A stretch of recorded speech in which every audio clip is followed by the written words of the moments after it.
Kajian Kitab.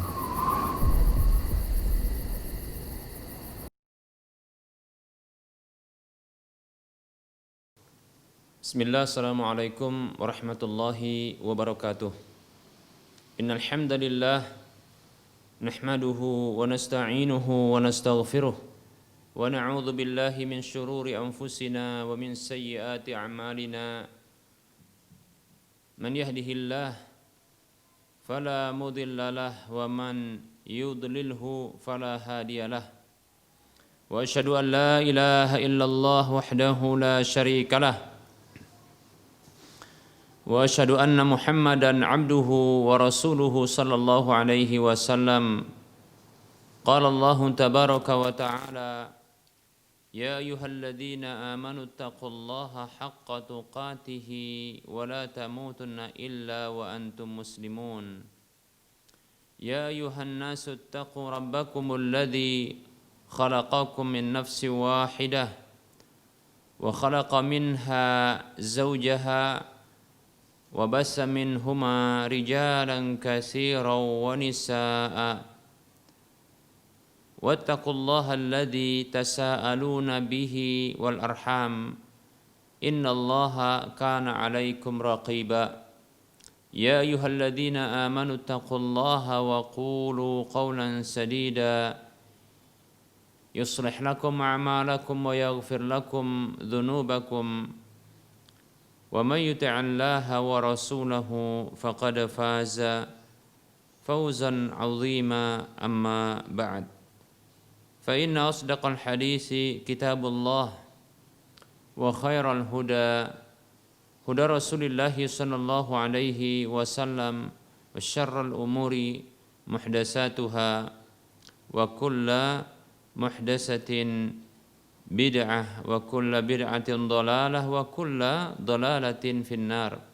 Para muslim rahimani wa rahimakumullah, alhamdulillah kita bersyukur kepada Allah Subhanahu wa taala yang masih memberikan berbagai nikmat kepada kita.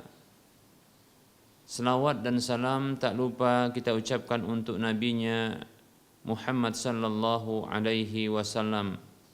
Semoga Allah Subhanahu wa taala mewafatkan kita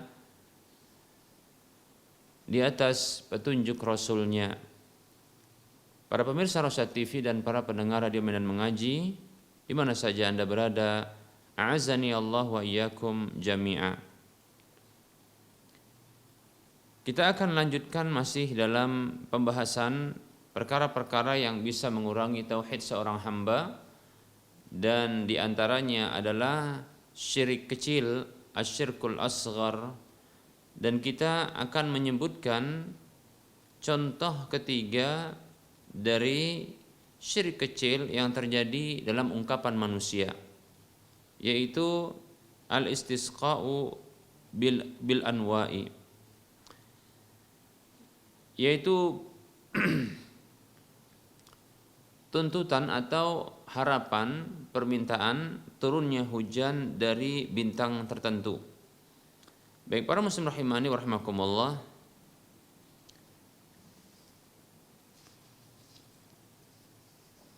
berharap turunnya hujan dari bintang tertentu atau menisbatkan turunnya hujan kepada bintang tertentu, ini merupakan tindakan orang-orang jahiliyah di zaman dahulu, yang mereka menyangka apabila turun hujan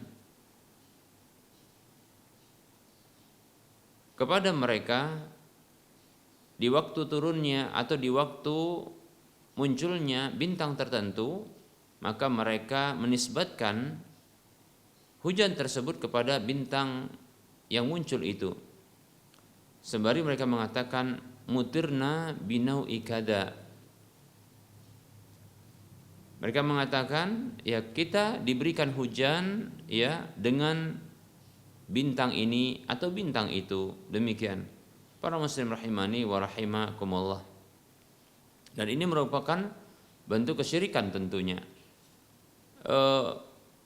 Berharap istisqa ya meminta hujan bin nau atau bil anwa, yaitu meminta hujan dengan bintang-bintang tertentu, ini terbagi menjadi dua. Yang pertama adalah menisbatkan hujan itu kepada satu bintang dengan keyakinan bahwasanya bintang itu yang menurunkan hujan tersebut, dengan tanpa ada kehendak Allah Subhanahu wa taala, yaitu terlepas dari kehendak Allah Subhanahu wa taala. Bintang ini yang memiliki kemampuan untuk menurunkan hujan, dan kemampuan menurunkan hujan ini diyakini ya pada bintang tersebut tanpa adanya kehendak Allah atau terlepas dari kehendak Allah Subhanahu wa taala. Maka ini merupakan bentuk syirik akbar. Ini merupakan bentuk ya syirik akbar berdasarkan kesepakatan para ulama, karena menjadikan selain Allah Subhanahu wa taala sebagai tandingan di dalam kemampuan menurunkan hujan. Demikian. Di dalam mengatur urusan di jagat raya ini. Baik para muslim rahimani wa rahimakumullah. Jenis yang kedua dari meminta hujan ya atau berharap hujan ya dengan bintang tertentu, ini jenis yang kedua adalah menisbatkan hujan itu kepada bintang-bintang tertentu dengan keyakinan bahwasanya Allah Subhanahu wa taala yang menjadikan bintang itu sebagai sebab turunnya hujan tersebut. Kita ulangi. Bentuk yang kedua atau jenis yang kedua dari al-istisqa bil anwa, ya berharap atau meminta hujan dengan bintang tertentu adalah menisbatkan hujan itu kepada bintang tertentu. Hujan yang sedang turun itu dinisbatkan kepada bintang tertentu dengan keyakinan bahwasanya Allah Subhanahu wa taala menjadikan bintang itu sebagai sebab turunnya hujan ini. Ya, maka ini termasuk syirik kecil karena telah menjadikan sesuatu yang dia aslinya bukan sebab yang memiliki pengaruh itu dijadikan sebagai sebab ya yang diyakini memiliki pengaruh. Allah Subhanahu wa taala tidaklah menjadikan satupun dari bintang-bintang itu sebagai sebab turunnya hujan atau di dalam menurunkan hujan tersebut. Allah tidak menjadikan satupun dari bintang-bintang itu sebagai sebab ya dalam menurunkan hujan. Ya. Bahkan tidak ada hubungan sama sekali antara bintang itu dengan turunnya hujan. Ya, tidak ada hubungan sama sekali. Hanya saja Allah Subhanahu wa taala memberlakukan ya turunnya sebagian hujan itu ya itu bertepatan dengan kemunculan sebagian bintang-bintang. Ini dari sisi kebiasaan. Allah Subhanahu wa taala ya Allah Subhanahu wa taala menjadikan atau memberlakukan sebuah kebiasaan di mana Allah menurunkan sebagian dari hujan-hujan itu di waktu kemunculan bintang-bintang tertentu. Demikian. Oleh karenanya, keyakinan yang selamat adalah ya bahwa menyatakan bahwa biasanya bila muncul bintang ini maka Allah Subhanahu wa taala menurunkan hujan. Nah, seperti itu. Jadi dijadikan sebagai tanda saja. Dijadikan sebagai tanda, namun tanda yang tidak memiliki pengaruh apapun terhadap hujan tersebut. Biasanya bila muncul hujan ini, yaitu bertepatan dengan Allah Subhanahu wa taala menurunkan hujan. Nah, seperti itu, ya. Demikian. Ya seperti ungkapan sebagian orang ya di negeri kita ini ya bahwa bila di bulan-bulan yang memiliki ujung ya akhiran dengan ya ber ya, maka di sini ya biasanya turun hujan. Nah, seperti itu. Mulai dari ya September, Oktober, November, Desember. Nah, seperti itu. Padahal ya kita dapatkan juga di Januari ini juga banyak hujan kan, seperti itu. Ya, ini kan kebiasaan. Ya, karena begitu seringnya mungkin turunnya hujan di bulan-bulan yang ada akhiran dari nama bulan tersebut yang diakhiri dengan ber, ya, sehingga kata mereka harus siapkan ember, begitu katanya. Bila demikian hanya sekedar ya meyakini yaitu hanya ketepatan saja, ya, dan itu kebiasaan di mana Allah Subhanahu wa taala, yaitu di mana ya Allah Subhanahu wa taala biasa menurunkan hujan lebih banyak di hari-hari yang di selain dari atau di hari-hari yang di dalam bulan yang ada nama di ujungnya dengan ber, seperti itu. Maka ini insya Allah ta'ala tidaklah mencacati keyakinan seorang hamba, karena ia meyakini ya dengan hatinya, demikian pula ditunjukkan dengan lisannya bahwasanya turunnya hujan itu hanya bertepatan dan Allah yang menurunkan hujan. Allah yang menurunkan hujan, bukan ya bintang atau bukan sesuatu selain Allah Subhanahu wa taala yang menurunkan hujan tersebut. Itu berdasarkan perintah Allah Subhanahu wa taala. Demikian ya. Jadi bukanlah sebuah kesalahan ya bila seseorang mengatakan ya Allah Subhanahu wa taala ya biasanya menurunkan hujan lebih banyak di bulan-bulan yang berakhiran dengan ber. Seperti contohnya ya September, Oktober, November, Desember. Namun kita dapatkan ternyata Allah Subhanahu wa taala juga menurunkan hujan ya di bulan Januari ini dengan juga banyak ya. Baik, sampai kita dapatkan ya juga banyak mengalami banjir di bulan Januari ini ya. Di beberapa wilayah di negeri kita ini. Baik para muslim rahimani wa rahimakumullah ya.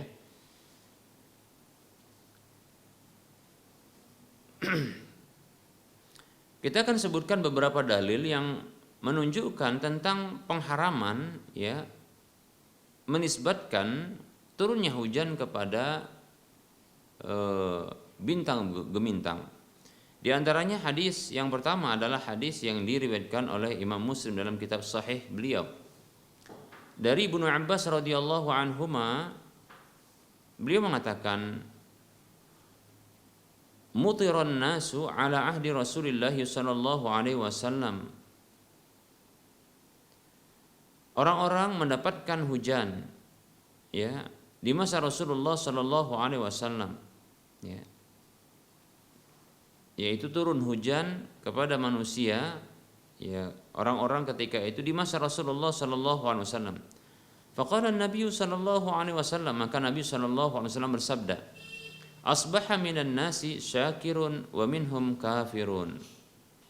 Maka jadilah di antara manusia itu ada yang bersyukur, dan ada pula di antara mereka yang kufur. Qalu, maka mereka yang bersyukur itu mengatakan hadhihi rahmatullahi. Ini hujan ini adalah rahmat Allah. Wa qala ba'duhum ya. Sebagian yang lain mengatakan laqad sadaqana ukada wa kada ya. Sungguh benarlah bintang ini dan itu. Ya diyakini bahwasanya ya bintang ini ya ini punya kemampuan untuk menurunkan hujan seperti itu. Qala, maka Rasulullah mengatakan fanazalat hadhil ayatu, maka turunlah ayat ini. Itu surah Al-Waqi'ah ayat ke-75. Allah mengatakan a'udzu billahi minasyaitonir rajim fala uqsimu bimawaqi'in nujum ya. Ya, aku bersumpah ya dengan tempat-tempat bintang gemintang itu ya. Sampai kepada firman Allah Subhanahu wa taala wa taj'aluna rizqakum annakum tukadzibun, dan kalian menjadikan rezeki kalian bahwasanya kalian itu mendustakan, ya. Mana ayat yang terakhir itu adalah annakum taj'aluna syukra ma an'amallahu bihi 'alaikum minal ghaisi annakum tukadzibuna bidzalika. Ya. Wa dzalika binisbati inzalil ghaisi ila ghairillahi ta'ala. Makna ayat yang terakhir ini wa taj'aluna rizqakum annakum tukadzibun, ya. Maknanya adalah sesungguhnya kalian menjadikan, ya, kesyukuran terhadap apa yang telah Allah berikan, ya, kepada kalian berupa hujan itu, bahwasanya kalian mendustakan hal tersebut. Yang demikian itu dikarenakan kalian menisbatkan turunnya hujan kepada selain Allah Subhanahu wa taala, yaitu kepada bintang gemintang. Seperti itu. Baik para muslim rahimani wa rahmakumullah, ya. Dalil yang kedua, hadis Nabi sallallahu alaihi wasallam, ya. Hadis yang dikeluarkan oleh Imam Bukhari dan Muslim dalam kedua kitab sahih mereka berdua, dari Zaid bin Khalid al-Juhani radhiyallahu anhu yang mengatakan, "Shalla bina Rasulullah sallallahu alaihi wasallam salat as-subhi bil Hudaybiyati fi isri sama'in kanat minal laili." Satu hari Rasulullah Shallallahu Alaihi Wasallam pernah salat mengimami kami di waktu salat subuh. Ketika itu berada di Hudaybiyah, ya, yang, ya, tadi malam turun hujan, ya. Falamma insarafa aqbala 'alan nas. Tatkala beliau selesai salat, maka beliau menghadap kepada orang-orang. Nah, ini kebiasaan beliau, setelah beliau salat, beliau menghadap kepada makmum. Faqala, maka beliau sallallahu alaihi wasallam bersabda, "Hal tadaruna ma za qala rabbukum?" Adakah kalian mengetahui apa yang telah difirmankan oleh Rabb kalian Allah Subhanahu wa taala? Qalu, mereka mengatakan, Allahu wa rasuluhu a'lam. Allah dan rasulnya yang tahu. Qala, maka Rasulullah mengatakan sallallahu alaihi wasallam, ini tentunya Allah berfirman, ya. Asbaha min ibadi mu'minun bi wa kafirun. Di waktu pagi ada di antara hamba-hambaku yang beriman kepadaku dan ada yang kafir kepadaku. Fa amma man qala mutirna bi fadlillahi wa rahmatihi fadzalika mu'minun bi kafirun bil kaukabi. Maka adapun orang yang mengatakan kami diberikan hujan dengan karunia Allah dan rahmat Allah Subhanahu wa taala. Kami diberikan hujan berdasarkan, ya, karena keutamaan karunia Allah dan rahmat Allah. Maka itulah orang yang beriman kepadaku dan kufur terhadap bintang gemintang. Wa amma man qala mutirna bi nau'i kadza wa kadza fadzalika kafirun bi mu'minun bil kaukabi. Adapun orang yang mengatakan kami diberikan hujan, ya, karena bintang ini dan bintang itu, ya, atau karena dengan bintang ini atau bintang itu, maka orang seperti itu dia kafir kepadaku dan beriman kepada bintang gemintang itu. Demikian para muslim rahimani wa rahimakumullah.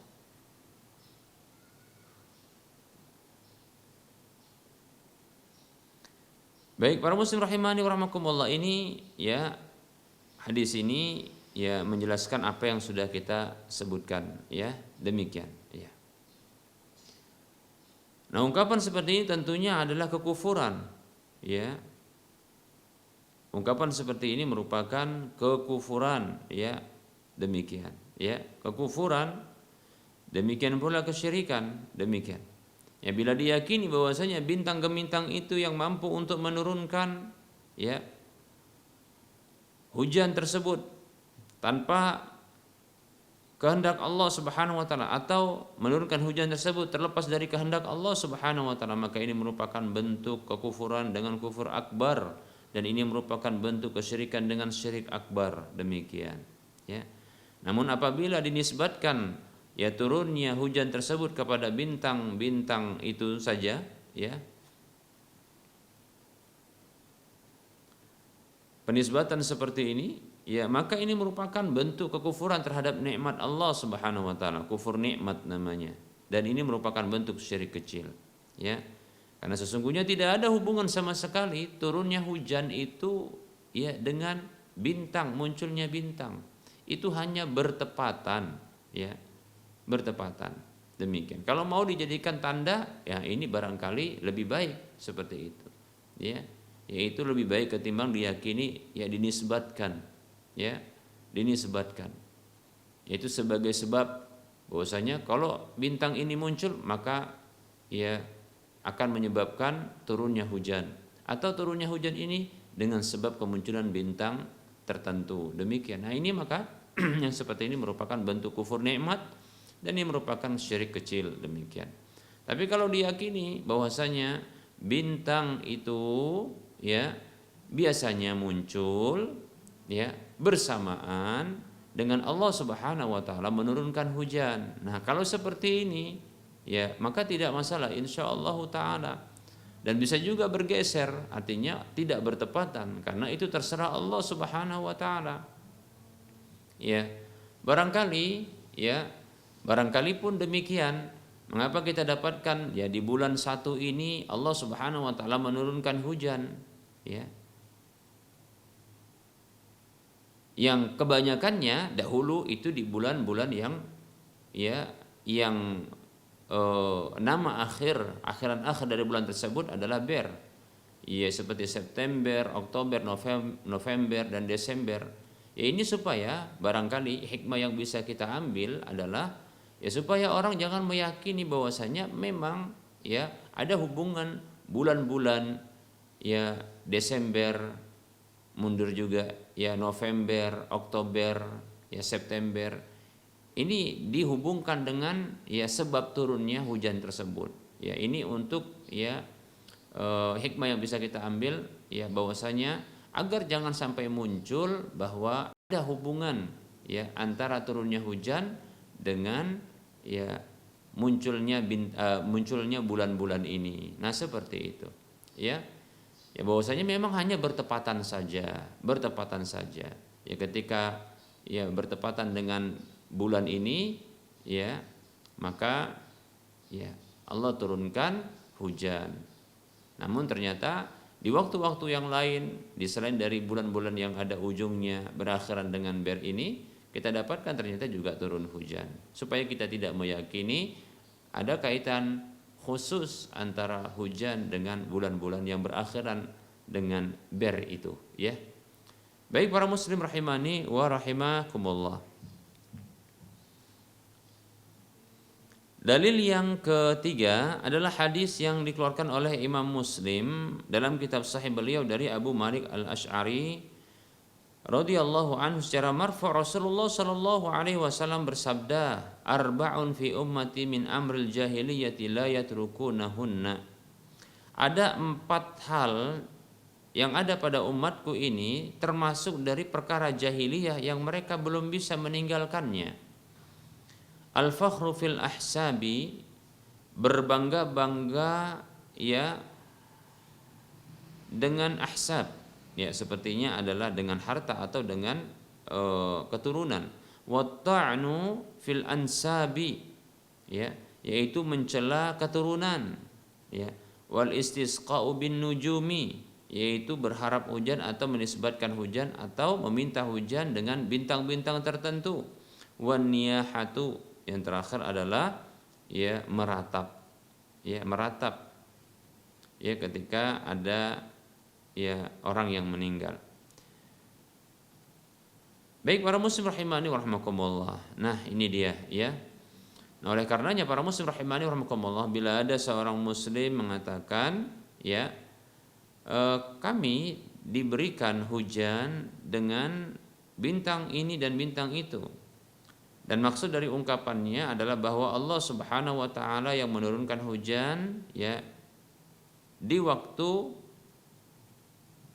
munculnya bintang itu, dan dia tidak meyakini bahwasanya ya hujan itu memiliki pengaruh sedikit pun ya terhadap bintang itu, tidak memiliki pengaruh, dan dia meyakini, seorang muslim mengatakan kami kita diberikan hujan ya dengan bintang ini dan bintang itu. Maksudnya adalah ungkapan dia yang seperti ini, bahwasanya Allah yang menurunkan hujan di waktu kemunculan bintang tersebut, ya. Dan dia meyakini bahwasanya bintang itu tidak memiliki pengaruh sedikit pun, ya, terhadap penurunan hujan itu, baik itu menyendiri atau sebagai sebab, ya, demikian. Nah, di sini terjadi perbedaan pendapat di kalangan para ulama.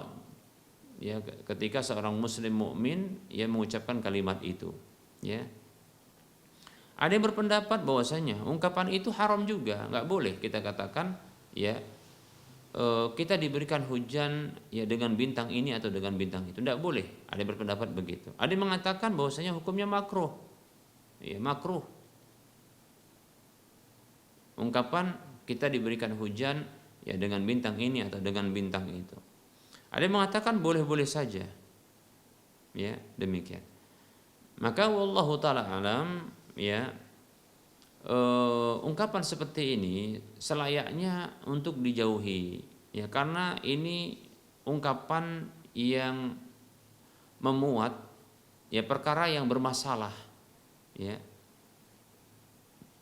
karena memberikan dugaan bahwasanya memang ya bintang itu memiliki pengaruh ya kepada hujan tersebut. Demikian, ya. Walaupun dalam keyakinan seorang mukmin yang mengucapkan ya ungkapan tersebut, yaitu ungkapan ya kita diberikan hujan ya dengan bintang ini atau berdasarkan bintang ini atau bintang itu, ya. Keyakinannya adalah keyakinan yang selamat. Dia yakini Allah menurunkan hujan bertepatan dengan bintang itu muncul, demikian. Dia yakini bintang itu tidak memiliki pengaruh sedikit pun bagi turunnya hujan, ya. Maka ini ungkapan yang tentunya keliru walaupun keyakinannya adalah benar, ya, seperti itu. Maka kita katakan pendapat yang kuat adalah keyakinan yang selamat, namun ucapannya tidak selamat. Maksudnya ucapannya ini bermasalah.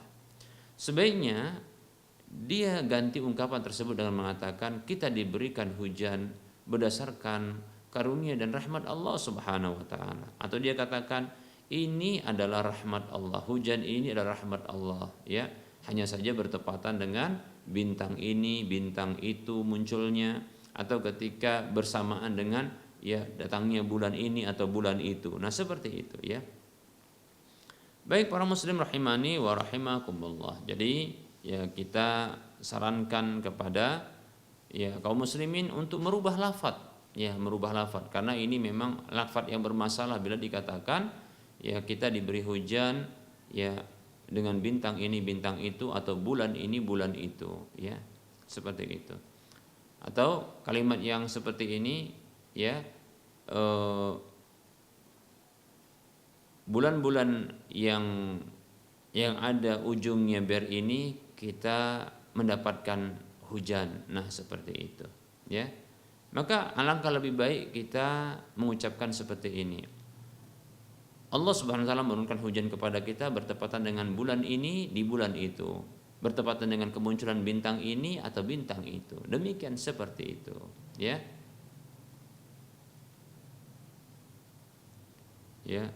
Maka kita tinggalkan ungkapan yang bermasalah, demikian, ya.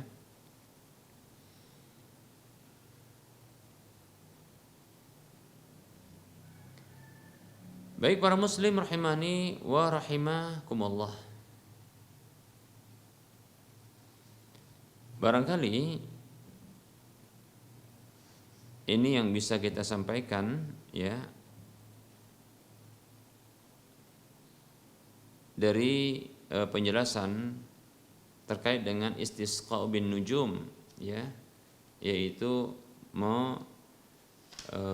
menisbatkan hujan atau berharap hujan, meminta hujan dengan bintang-bintang tertentu, ya. Baik, kita akan buka sesi soal jawab insyaallah taala.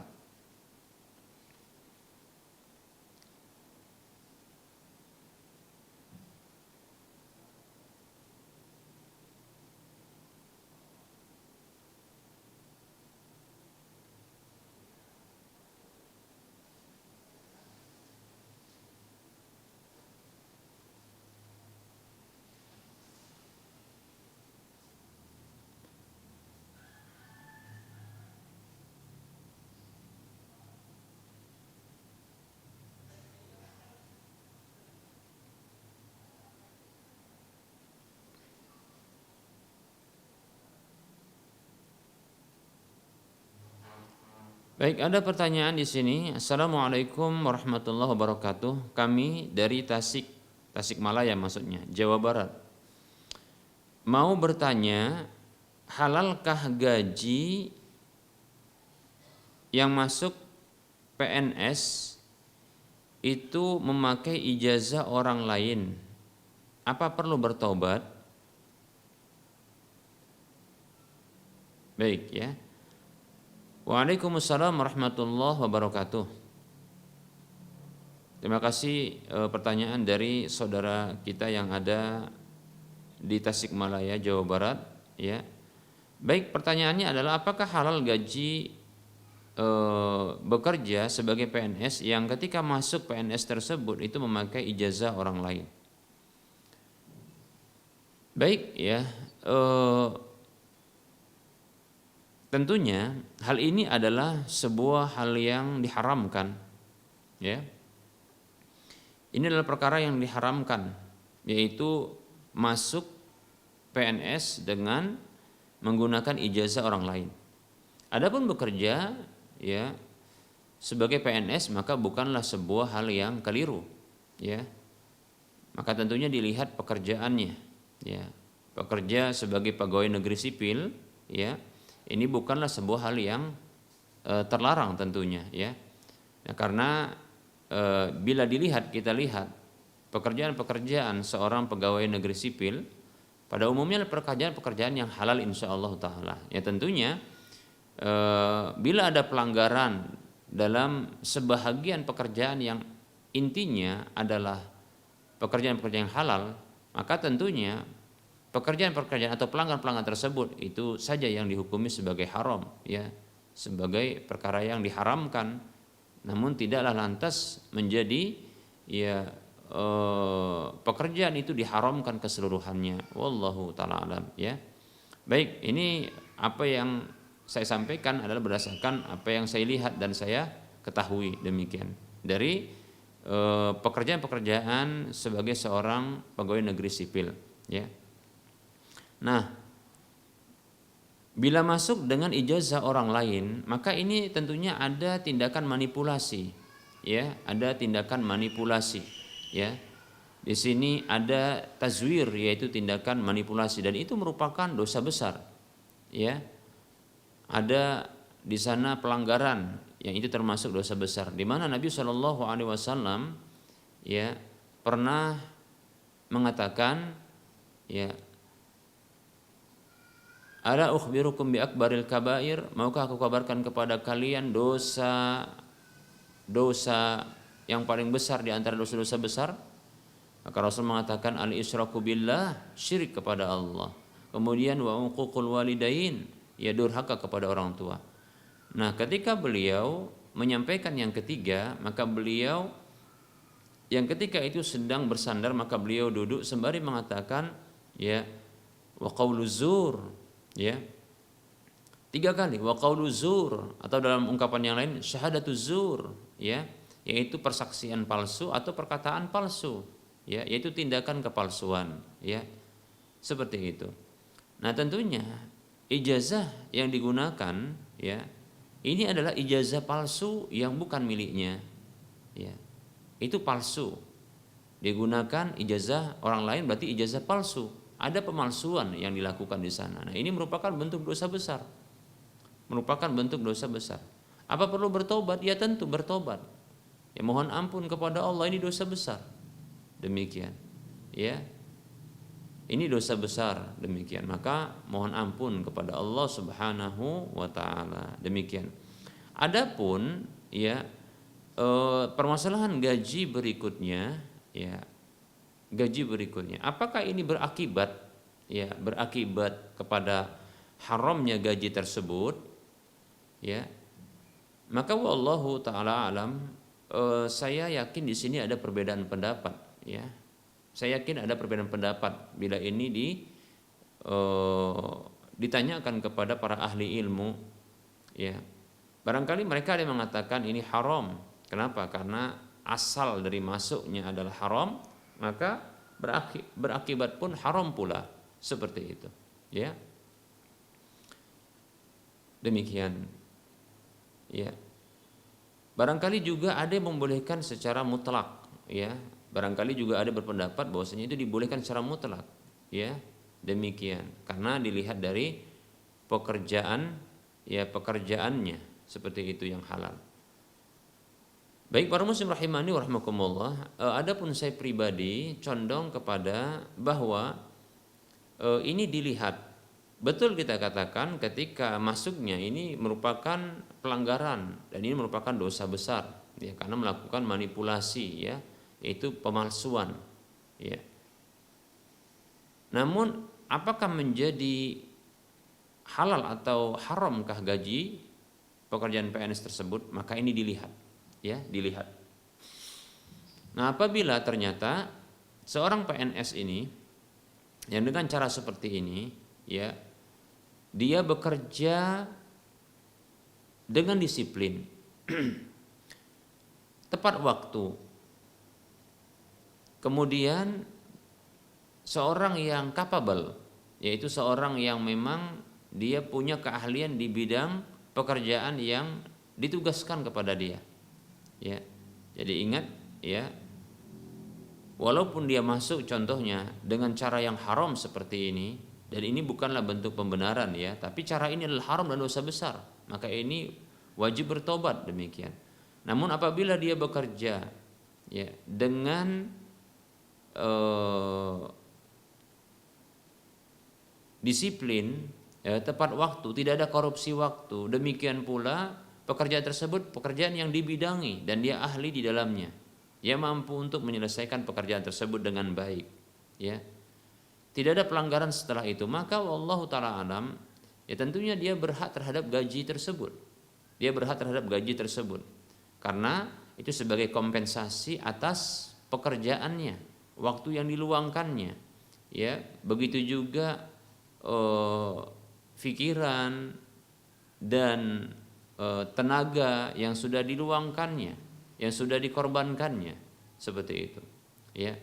Waktu, dia berkorban waktu, begitu juga dia berkorban, ya, tenaga, begitu juga mungkin pikiran, ya, dan dia kerjakan sesuai dengan kemampuannya, dan dia mampu untuk menyelesaikan pekerjaan tersebut, dan dia tidak melakukan korupsi waktu, dia disiplin, maka kita katakan, ya, maka dia berhak untuk mendapatkan kompensasi atas pengorbanan tersebut, ya, dia berhak untuk mendapat kompensasi atas, ya, pekerjaannya tersebut, ya, demikian, ya. Oleh karenanya, ya, gaji itu adalah halal bagi dirinya, wallahu taala alam, walaupun caranya adalah cara yang haram, demikian ketika dia masuknya. Berikutnya para muslim rahimani wa rahimakumullah, namun apabila ternyata karena caranya haram barangkali, ya, dan dia bukan orang yang ahli, ini kondisi yang kedua tentunya, dia bukan orang yang ahli di bidangnya, dia pekerjaannya pun asal-asalan, barangkali pun, ya, diwakilkan kepada orang lain, dia hanya ongkang-ongkang kaki mungkin seperti itu, bahkan dia melakukan, ya, korupsi waktu, bahkan korupsi, ya, korupsi juga mungkin harta kekayaan, ya, negara seperti itu, ya, demikian, ya. Dan terbengkalai pekerjaannya dan seterusnya, maka gajinya ini adalah gaji yang haram tentunya, ya. Kenapa? Karena dia tidak layak untuk mendapatkan kompensasi, ya, berupa gaji. Mengapa? Karena tidak ada sesuatu pun yang dilakukannya, ya, atau, ya, kompensasinya tidak layak, tidak sesuai dengan SOP pekerjaan yang diarahkan kepadanya, demikian, ya. Maka seperti ini, ya, tidak halal baginya pekerjaan, gaji dari pekerjaan tersebut, demikian, ya. Wallahu taala a'lam, semoga bisa dipahami.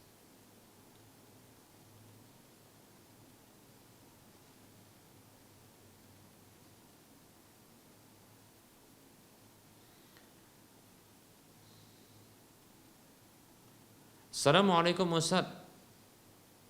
Waalaikumsalam warahmatullahi wabarakatuh. Dari Sumsel, Sumatera Selatan. Mau tanya, sahkah sujud sholat yang keningnya terganjal jilbab. Terima kasih Ustaz. Ya, jadi ini adalah barangkali seorang wanita ya. Yang ketika sholat ya itu terganjal jilbab. Ya, pertanyaannya ya, apakah terganjalnya ini itu mengenai lantai ataukah tidak? Baik, barangkali kena ya. Baik, kalau gitu kita rinci saja. Baik, para muslim rahimani wa rahimakumullah, ya. Bila seseorang sujud di tempat sujudnya, ya, dalam kondisi sujudnya tersebut terantarai atau kita katakan bahasa terganjal dengan sesuatu, ya, maka apakah seperti ini dibenarkan? Baik ya,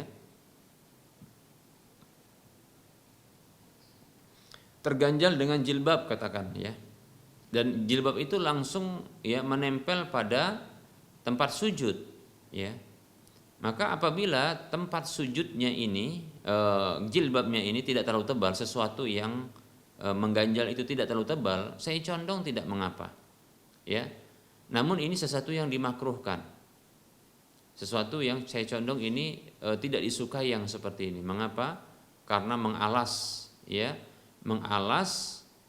tempat sujud ya dengan sesuatu ya, mengalas atau mengganjal ya sesuatu tempat sujud dengan sesuatu sehingga tidak berkenan langsung.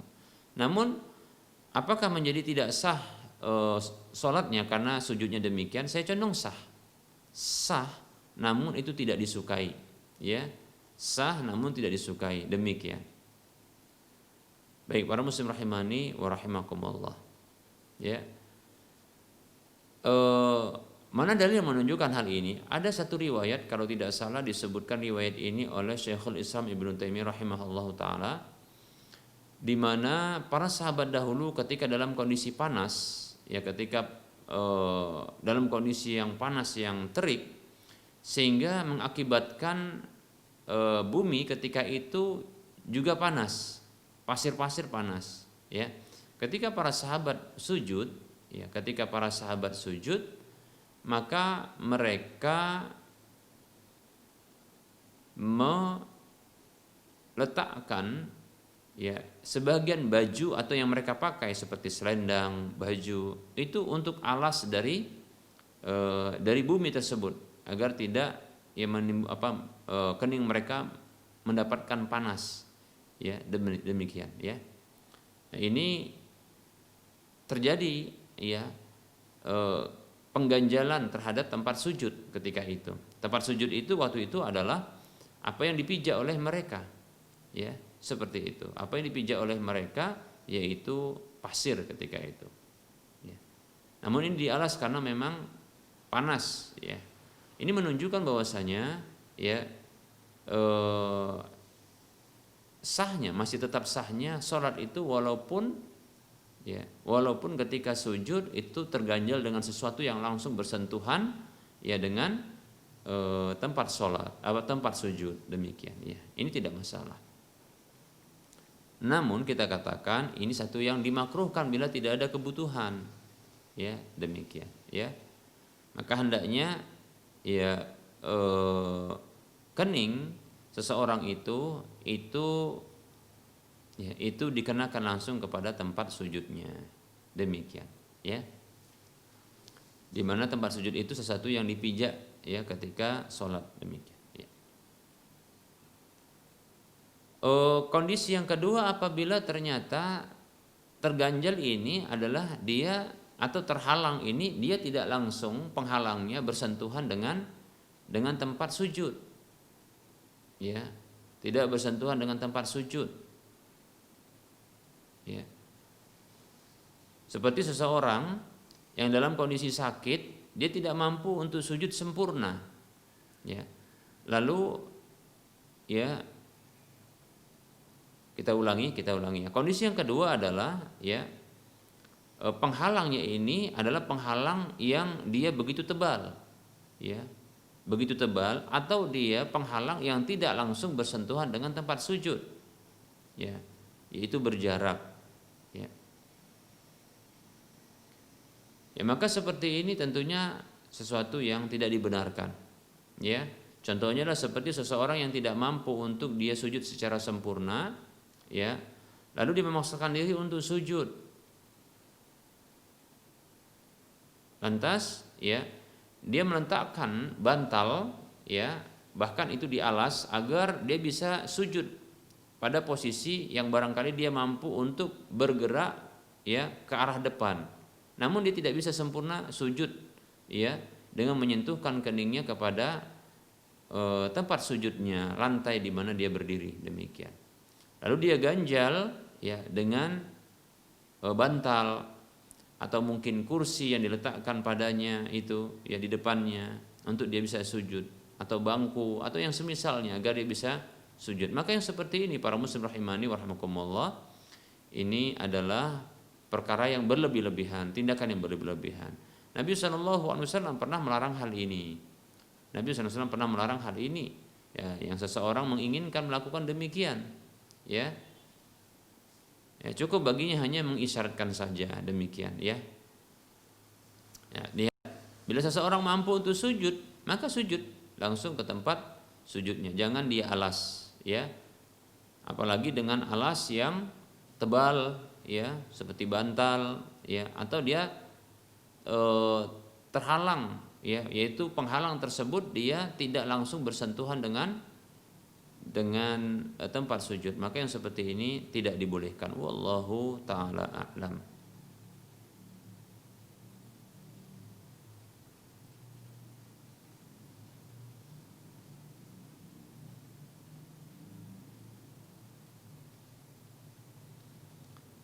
Baik, berikutnya kita akan menjawab pertanyaan berikutnya.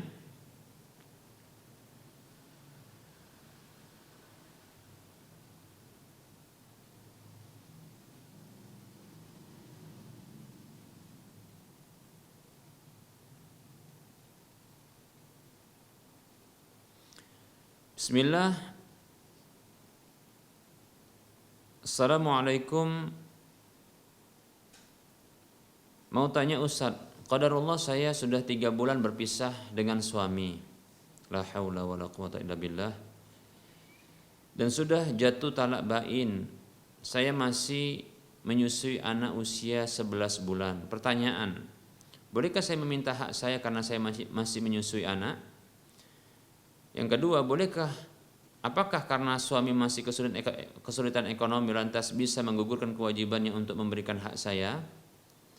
Yang ketiga, saya berusaha mengajak mantan untuk musyawarah masalah ini melalui chat WA, tapi beliau hanya diam dan tidak menjawab apa-apa. Bagaimana dengan sikapnya yang seperti itu? Kalau anak alhamdulillah dikasih, tapi untuk saya selama 3 bulan ini belum pernah diberikan hak saya. Bagaimana itu Ustaz? Saya katakan kepadanya, kalau keberatan atau belum mampu maka bermusyawarah, tapi tidak ada tanggapan. Syukran wa jazakallahu khairan. Waalaikumsalam warahmatullahi wabarakatuh. Afwan wa anti fajazakillahu khairan. Semoga Allah Subhanahu wa taala memberikan kebaikan kepada anti sekeluarga, ya. Amin ya rabbal alamin. Nah, sesungguhnya seorang wanita yang ditalak sesuai dengan pengakuan ini adalah talak bain. Talak bain itu berarti adalah, ya, diantaranya adalah talak 3, ya, demikian. Atau kita katakan ini sudah bukan lagi ada hubungan suami istri, ya, bukan lagi ada hubungan suami istri, apalagi sudah 3 bulan, ya, barangkali perkiraan ini sudah berakhir masa iddah, ya, maka ini tentunya bukan lagi suami istri, demikian, sudah bain, yaitu terpisah, demikian. Apakah ada hak bagi seorang istri yang menyusui anak dari sang suami tersebut? Maka jawabannya, ya, ada hak. Ya, ada hak, yaitu hak ya untuk mendapatkan upah dari susuan tersebut, ya karena menyusui itu, ya.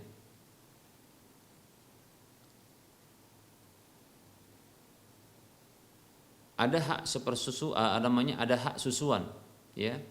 Walaupun ini adalah ibunya, ibu dari si bayi, ya, ibu si bayi, namun bukan lagi adalah istri bagi ayah si bayi, maka si bayi ini berhak untuk mendapatkan nafkahnya. Begitu juga sang mantan istri ini, si ibu bayi ini berhak juga mendapatkan upah atas susuan tersebut, ya. Demikian.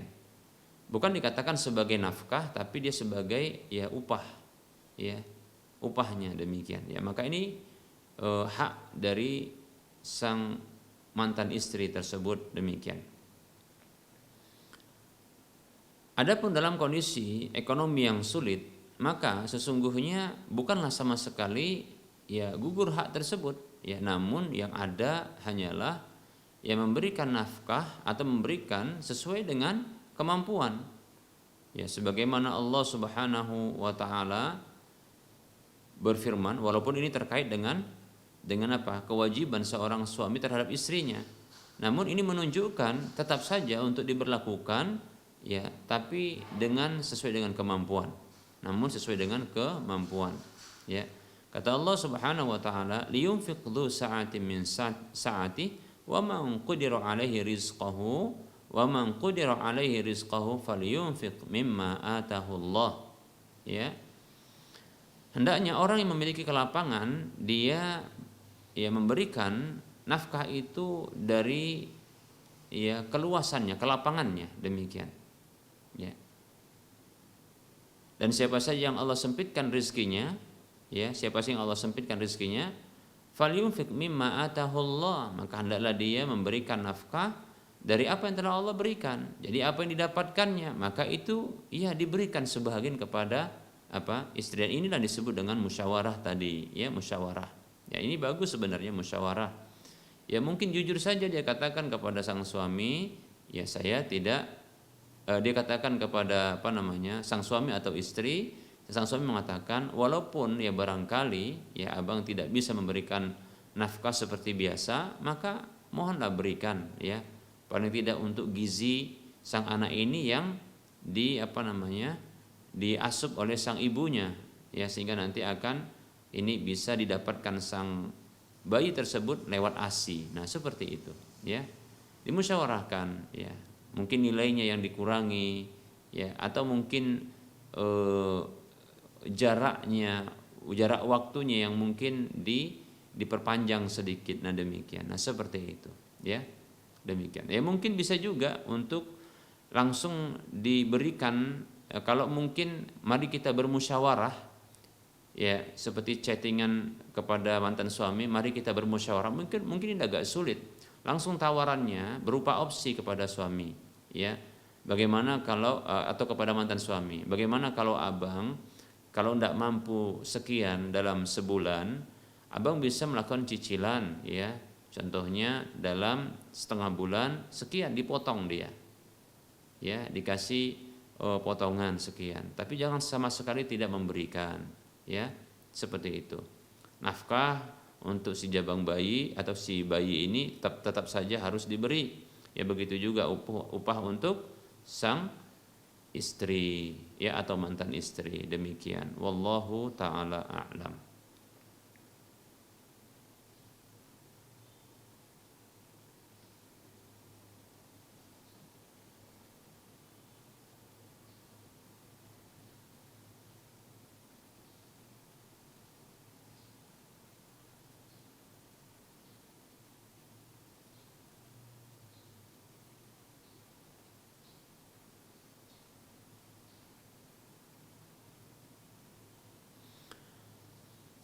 Ada pertanyaan, bismillah, maaf Ustaz, ya makan nasi kotak acara hari ulang tahun perusahaan boleh atau tidak?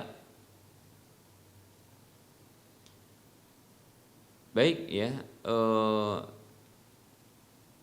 tentunya nasi kotak ini dilihat dulu, ya apakah Ya nasi kotak itu adalah sesuatu yang berisikan sesuatu yang halal atau yang haram?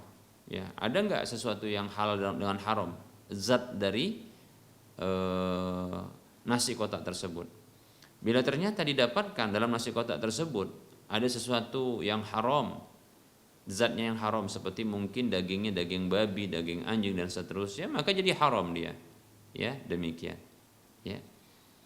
Namun apabila ini nasi kotak, ya nasi kotak ini ya yang membuat juga orang muslim, ya. Maka nasi kotak tersebut zatnya adalah suci dan halal. Demikian. Maka ketika itu diberikan kepada seorang ya yang tidak turut serta dalam acara ya hari ulang tahun tersebut, maka ini halal baginya untuk memakannya. Ya.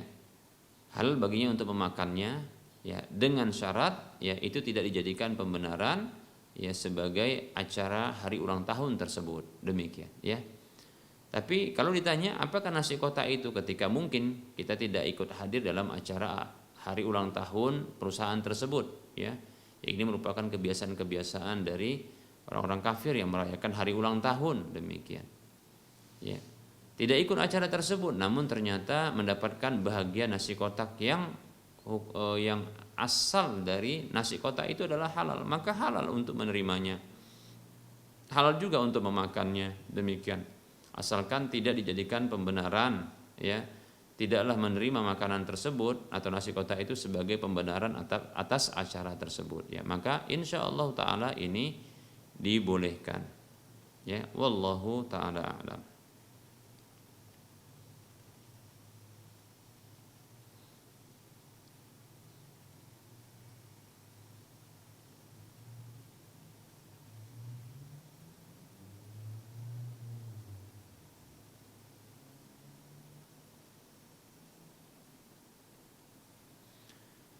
Ada pertanyaan, Assalamualaikum Ustadz, apakah orang yang mengaku bisa mengobati satu penyakit dengan cara membacakan mantra-mantra atau bacaan di luar Al-Quran dan hadis, itu jatuh kepada kekafiran orang itu? Dia membacakan bacaan dengan menyebutkan nama-nama orang yang sudah wafat dan meminta sesuatu dalam bacaan tersebut, kemudian dia meniupkan kepada media seperti air, beras, kunyit. Pertanyaannya, apakah orang ini keluar dari Islam? Waalaikumsalam warahmatullahi wabarakatuh. Nah, tentunya dalam hal ini ya ini bentuk menjatuhkan vonis kafir kepada orang tersebut ya. Ya. Nah, tentunya untuk menjatuhkan vonis kafir kepada orang tersebut, walaupun tindakan tersebut adalah tindakan kekafiran dengan status kufur akbar, ya, kufur akbar yang dilakukannya, maka untuk menjatuhkan vonis kafir kepadanya itu butuh untuk dipenuhi syarat-syaratnya dan dihilangkan penghalang-penghalangnya. Demikian. Tidak serta-merta ketika seseorang yang jatuh kepada kekafiran, maksudnya jatuh kepada sebuah keyakinan kafir, kemudian perbuatan kafir atau perkataan kafir, lantas orang tersebut menjadi kafir, dia keluar dari Islam. Tidak demikian. Mengapa? Karena sesungguhnya para muslim rahimani wa rahimakumullah, di dalam menjatuhkan vonis kafir bagi seorang muslim yang jelas muslimnya, itu harus terpenuhi semua syarat-syaratnya dan hilang semua penghalang-penghalangnya. Di antara syarat-syaratnya adalah iqamatul hujjah, menegakkan hujjah kepadanya.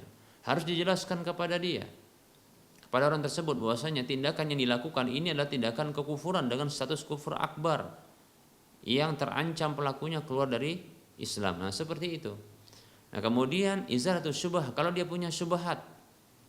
Ya, syubhatnya apa? Kan saya yakini, dia katakan begitu. Saya yakini bahwasanya ya Allah yang menyembuhkan, katanya seperti itu. Cuma dengan cara seperti ini atau dengan cara dia meminta kepada orang-orang yang dianggapnya soleh, kan begitu.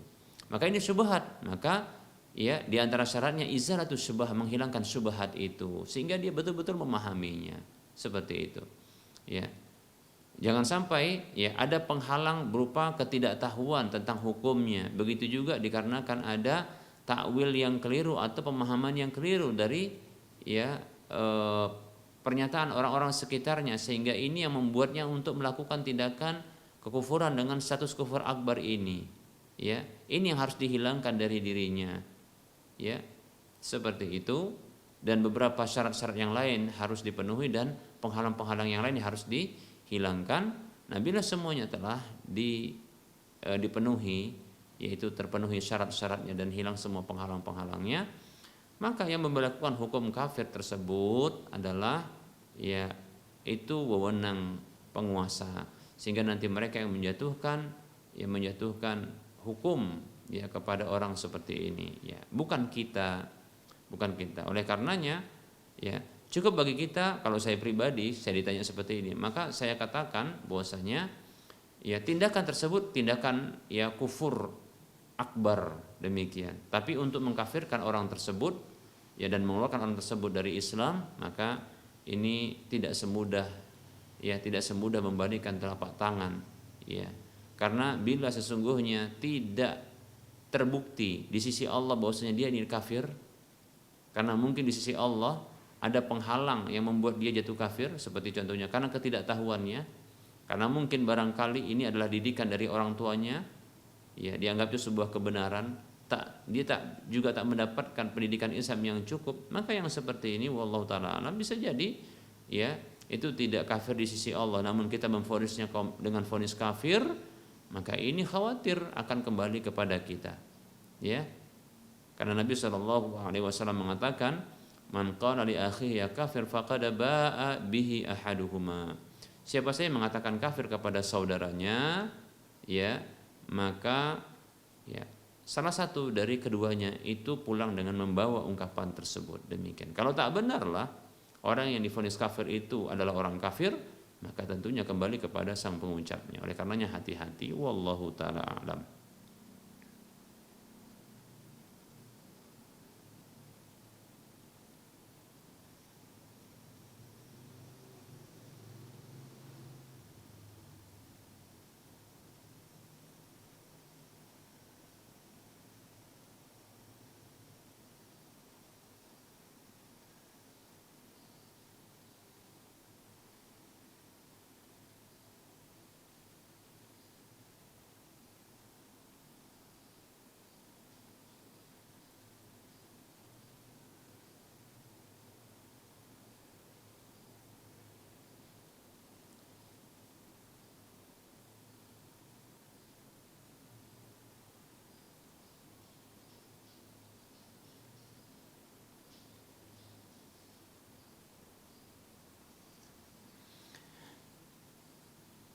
Ada pertanyaan, bismillah. Assalamualaikum Ustadz, saya mau nanya bagaimana pandangan Ustadz, kita sama-sama tahu pandemi corona ini belum berakhir, dan menurut pandangan Ustadz, apakah kita tetap wajib melaksanakan sholat berjamaah ke masjid atau cukup sholat di rumah dalam bentuk was-was, atau boleh saya tahu untuk saat ini apakah Ustadz melaksanakan sholat berjamaah ke masjid?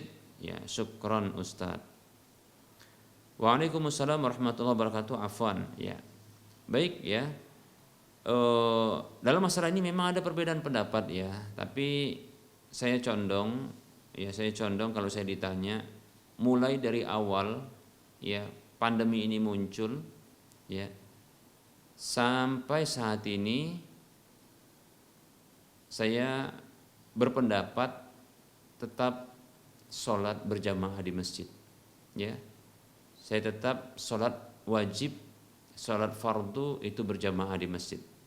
Mulai dari awal muncul corona sampai saat ini demikian. Saya masih meyakini demikian, seperti itu. Walaupun dalam masalah ini ada perbedaan pendapat, namun saya memakluminya. Ya.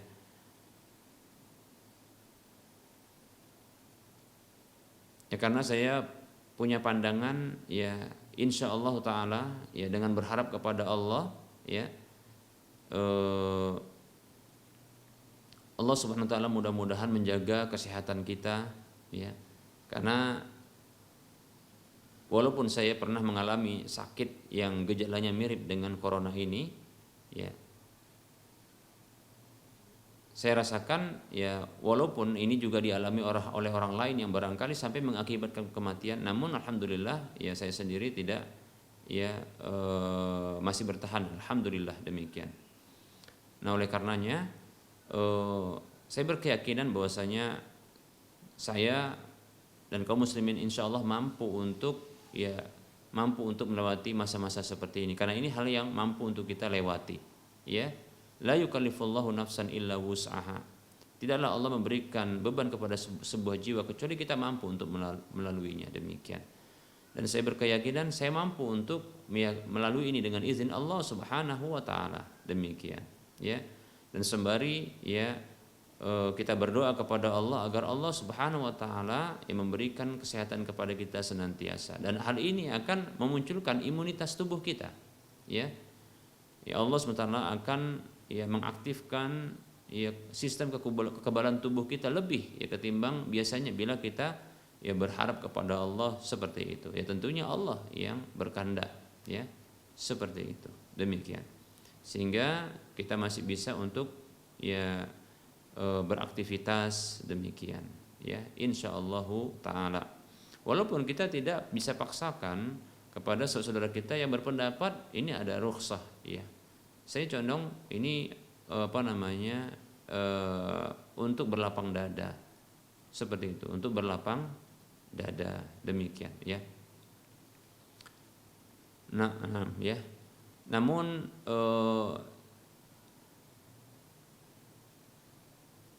saya ingin menyadarkan sebagian dari saudara kita yang barangkali ketika mereka mampu untuk ya beraktivitas di luar rumah itu dengan tanpa berhati-hati. Contoh kita katakan ketika keluar rumah itu bisa tanpa berhati-hati. Mungkin agak lalai di dalam menggunakan masker. Mudah juga untuk berinteraksi dengan mungkin jabat tangan, ya bersentuhan dengan ya lawan-lawan interaksi di luar rumah dalam urusan dunia. Maka saya ingin menyadarkan ya mengapa ya saudara-saudara seperti ini mereka meninggalkan sholat di masjid, ya yang itu hukumnya adalah wajib. Kalau yang saya maksudkan adalah tadi yang saya memberikan kemakluman kepada mereka adalah mereka yang memiliki aktivitas di rumah saja. Ya contohnya bekerja dari rumah semenjak awal corona ya sampai saat ini, atau semenjak ketika diberikan kewenangan oleh tempat kerjanya untuk bekerja di dalam rumah, maka dia ya berhati-hati, mengantisipasi berinteraksi untuk banyak mengantisipasi diri untuk banyak berinteraksi dengan orang-orang yang di luar. Nah, seperti itu, membatasi interaksi dengan orang yang di luar. Nah, seperti itu. Mungkin belanja pun dengan dengan barangkali dengan kurir, ya seperti itu, ya. Dan kalaupun keluar itu karena terdesak, demikian. Dan itu pun dengan memakai pakaian yang barangkali lengkap, masker dan seterusnya. Kemudian ketika pulang ke rumah pun itu dengan dengan menggunakan dengan protokol kesehatan, ya mandi dan seterusnya, mengganti pakaian. Orang seperti ini yang sesungguhnya diberikan dispensasi untuk dia tidak ya sholat berjamaah di masjid. Namun orang-orang yang dia ya sudah terbiasa berinteraksi dengan masyarakat, berjabat tangan, seterusnya berinteraksi, ya bahkan terkadang lalai pula untuk menggunakan masker, ya demikian. Dan ini bahkan menjaga kesehatan pun kurang, tapi mereka ini tidak sholat berjamaah di masjid. Saya sangat sayangkan yang seperti ini, ya. Saya condong orang seperti ini sebagaimana dia ketika keluar rumah, dia tidak takut ya untuk tertular dan menularkan ya virus corona tersebut dalam urusan dunianya. Maka mengapa dia harus takut ya membatasi diri untuk sholat berjamaah di masjid? Ini yang saya sayangkan dari mereka, saudara kita yang seperti ini, ya demikian. Namun adapun kalau mereka yang seperti kita katakan tadi, yang mereka ini menjaga jarak, bahkan mereka bekerja dari rumah seperti itu dan seterusnya, dan mereka menjaga diri, maka ini sangat wajar. Ya, mereka ini apa? Mereka ini juga khawatir untuk tertular atau menularkan dengan izin Allah tentunya kalau ke masjid. Tapi ingat, mereka ini adalah yang hati-hati. Hati-hati. Dalam urusan dunia mereka hati-hati, dalam urusan ya agama juga mereka hati-hati, maka ini yang wajar. Tapi kalau dalam urusan dunia mereka begitu vulgarnya, ya, tidak peduli, ya. Lantas dalam urusan agama, kewajiban agama seperti ini sholat, bahkan menjaga tidak sholat di masjid, ini kurang tepat yang seperti ini, ya. Ini terlalu bermudah-mudah saya katakan. Wallahu taala a'lam. Ya.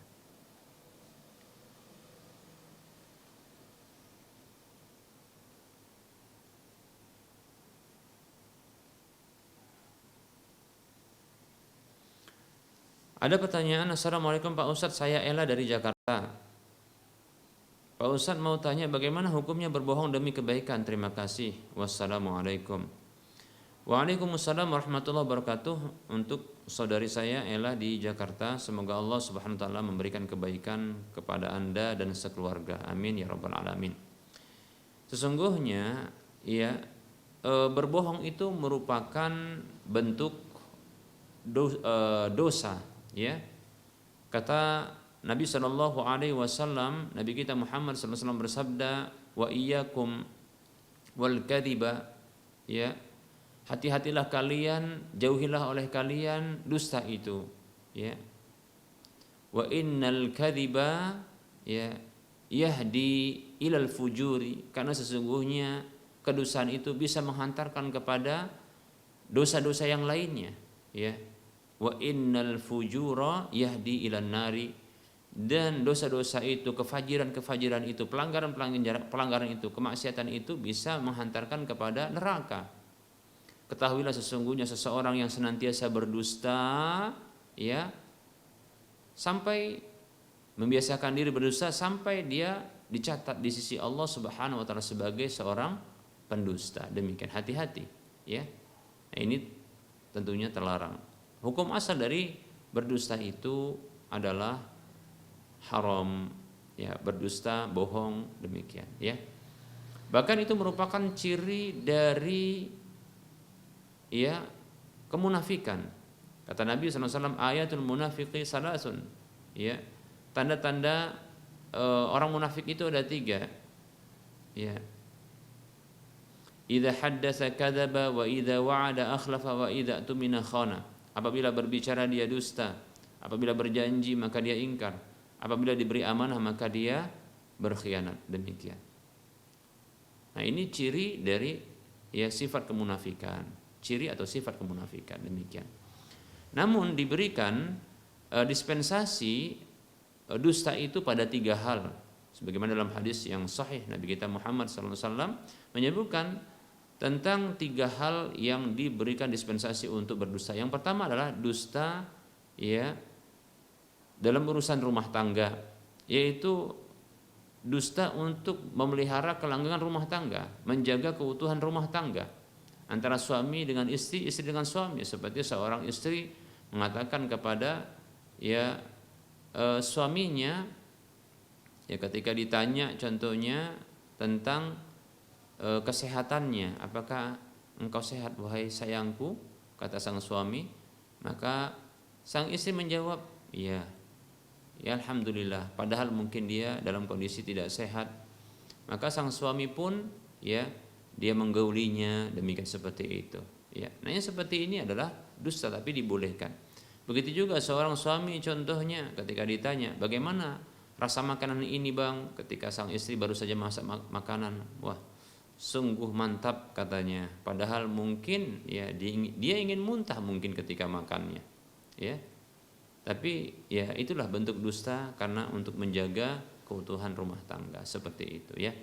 Berikutnya yang kedua adalah berbohong atau berdusta, ya, untuk mendamaikan 2 orang atau 2 pihak yang berseteru dari kalangan kaum muslimin agar tidak tertumpah darah dan terjadinya kerusakan dan kemudaratan, demikian, ya. Ini dibolehkan oleh Nabi SAW, berdusta, ya, seperti contohnya seseorang yang dia berdusta untuk menyampaikan titipan salamnya kepada orang yang menjadi seteru bagi pihak lainnya, demikian disampaikan salamnya, demikian juga sebaliknya, ya, bahkan mengucapkan kalimat-kalimat yang ini dikarang-karang bahwasanya si fulan itu mengatakan tentang Anda itu baik demikian seperti itu, tapi fungsinya adalah untuk ya mendamaikan antara dua pihak yang sedang bertikai atau berseteru, demikian. Yang ketiga adalah ya dibolehkan untuk berdusta itu dalam peperangan, yaitu melakukan tipu muslihat dalam perang, demikian ya. Nah, ini dibolehkan seperti itu, wallahu taala alam. Adapun untuk selain itu, walaupun atas nama kebaikan, tetap saja wallahu a'lam tidak boleh. Mengapa? Karena pengecualian itu ya, dispensasi itu tidak boleh diperluas, ya, tidak boleh diperluas. Ketika diberikan pengecualian pada beberapa hal, maka dicukupkan pada hal itu saja, maka tidak boleh diperluas. Wallahu taala a'lam.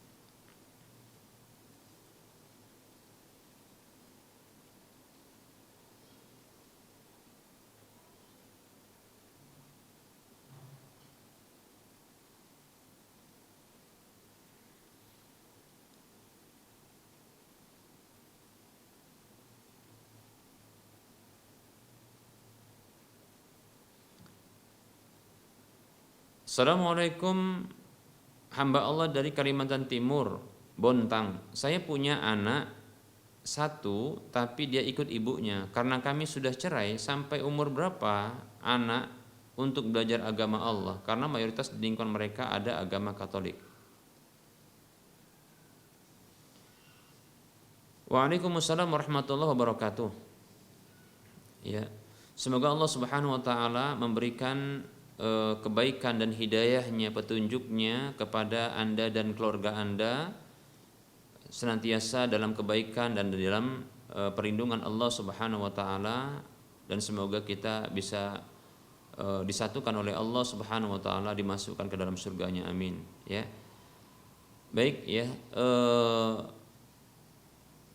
belajar agama sesungguhnya ini mulai dari buayan masih kecil, bahkan belum pun ada, maka anak tersebut harus dididik dengan ya didikan ya Islam. Bagaimana contohnya? Yaitu menjadikan orang tua, calon orang tua tersebut menjadi menjadi hamba-hamba Allah yang soleh, seperti itu. Baik ibunya, calon ibunya ataupun calon ayahnya. Jadi seorang laki-laki ya, bila ingin mendapatkan anak yang soleh, begitu juga seorang wanita ingin mendapatkan anak yang soleh atau solehah, maka jadikan terlebih dahulu dirinya adalah anak atau hamba-hamba Allah yang soleh dan solehah, seperti itu ya. Mudah-mudahan nanti akan lahir darinya anak-anak yang soleh dan solehah. Jadi sebelum ada pun sudah ya direkamkan ya di dalam kromosomnya, sel-sel kromosomnya, tentang ya watak-watak, sifat-sifat kebaikan, sifat-sifat kesolehan tersebut, demikian. Begitu anak itu ada di rahim ibunya, demikian pula ya dibiasakan ya, ibunya membiasakan untuk membaca Al-Qur'an, ya seterusnya ya dari kebaikan-kebaikan. Nah, itu merupakan bentuk pendidikan. Sampai pun anak tersebut ya lahir dan seterusnya sampai besar. Ya, bila telah besar maka ini harus ada teladan dengan ditampakkan kebaikan-kebaikan tersebut di hadapan sang anak, agar anak tersebut bisa mencontohnya dan meneladaninya, dan itu dari orang tuanya tentunya, seperti itu. Oleh karenanya orang tuanya ini memiliki peran yang besar dalam pendidikan anak, demikian ya, seperti itu. Baik ya, oleh karenanya para ulama menyebutkan satu ungkapan ya, talabul ilmi ya minal mahdi ilal lahdi, menuntut ilmu itu dari buayan sampai liang lahat, jadi seterusnya tidak ada hentinya, demikian ya. Adapun bagi orang tua, maka kapankah anak itu mendapatkan pendidikan seterusnya, mulai tadi ya dari nol sampai seterusnya ya dia dewasa. Ketika dia dewasa masih juga ada pendidikan, yaitu dengan cara ya nasihat, tentunya dinasihati. Adapun masih kecil ya, maka dia dibiasakan untuk melaksanakan ketaatan-ketaatan, melaksanakan ibadah. Begitu juga dia dibiasakan untuk meninggalkan larangan-larangan, perkara-perkara yang haram, seperti itu ya. Adapun pendidikan formal ini hanya atau pendidikan agama ini hanyalah sebuah sarana untuk membantu pendidikan anak. Adapun pendidikan yang asli adalah orang tuanya. Demikian ya. Dan itu pun tidaklah berakhir ya. Karena kata para ulama, belajar agama, menuntut ilmu itu dari boyan sampai liang lahat. Wallahu taala a'lam.